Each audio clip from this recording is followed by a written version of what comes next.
I left the cabin at 4:17 p.m. on that Friday. The exact minute burned into my mind because I glanced at the dashboard clock before I closed the door behind me. The laughter still rang in my ears, Sharon's brittle, triumphant laugh, Robert's nervous chuckle that tried to smooth the edges of her cruelty. Joe and Lucy had stared at me like I was a stray dog that had wandered into their picnic. I did not slam the door. I did not raise my voice. I simply walked out, got into my SUV, and drove down the mountain road until the pines swallowed the cabin whole. But I came back at 2:03 a.m. The moon was a thin blade. The gravel barely whispered under my tires as I coasted the last 100 yards with the headlights off. I parked behind the woodpile where the shadows were thickest. I had built that woodpile myself. Every log split by hand the autumn I turned 61. My palms still carried the ghost calluses. I sat in the dark cab for 20 minutes, letting the engine tick itself cool. I listened. No music now, no voices. Only the wind combing the needles and the soft pop of cooling metal.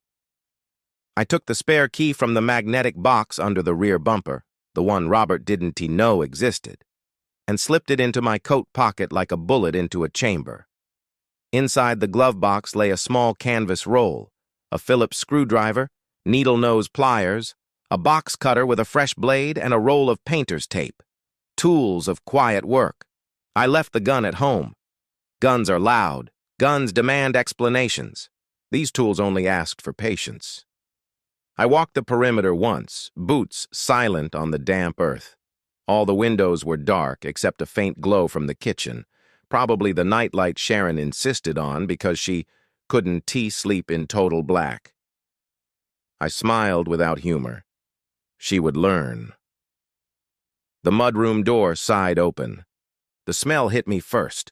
Garlic, red wine, and something cloying. Vanilla candle wax melted into the floorboards. My floorboards.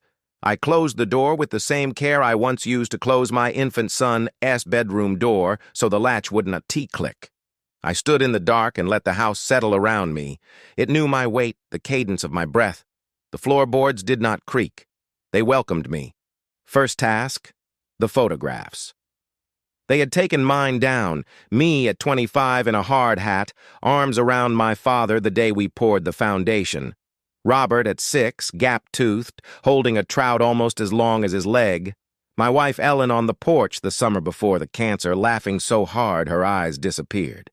In their place hung Sharon's curated gallery, Robert and Sharon in Santorini, Joe and Lucy on a cruise, a framed ultrasound labeled Baby Girl, 16 weeks. My walls had become their shrine. I moved like a surgeon, unscrewed each frame, laid the stranger's memories face down on the dining table. From the inside pocket of my coat, I produced my own photographs, printed that afternoon at the 1-hour lab in town, edges still crisp. I rehung them exactly where they had lived for 12 years. The ultrasound went into the kindling basket by the fireplace. I did not tear it. Tearing is emotional.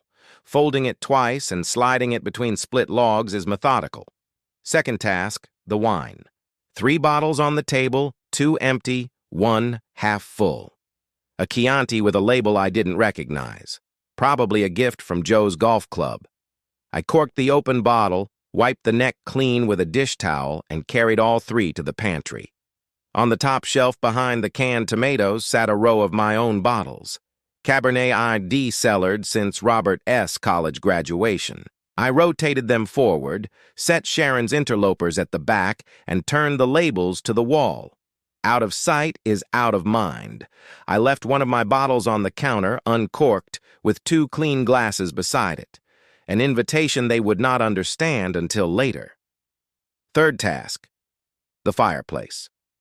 The fire had burned down to embers, but the grate was clogged with ash and the twisted foil from chocolate wrappers. I raked it clean, laid 2 split logs in a precise lean-to, and tucked a single sheet of paper into the kindling. My handwriting, block letters, black ink. This was never yours to take. I did not sign it. The house would sign it for me. I struck a match. The paper curled, blackened, became smoke. The new logs caught with a soft whoosh.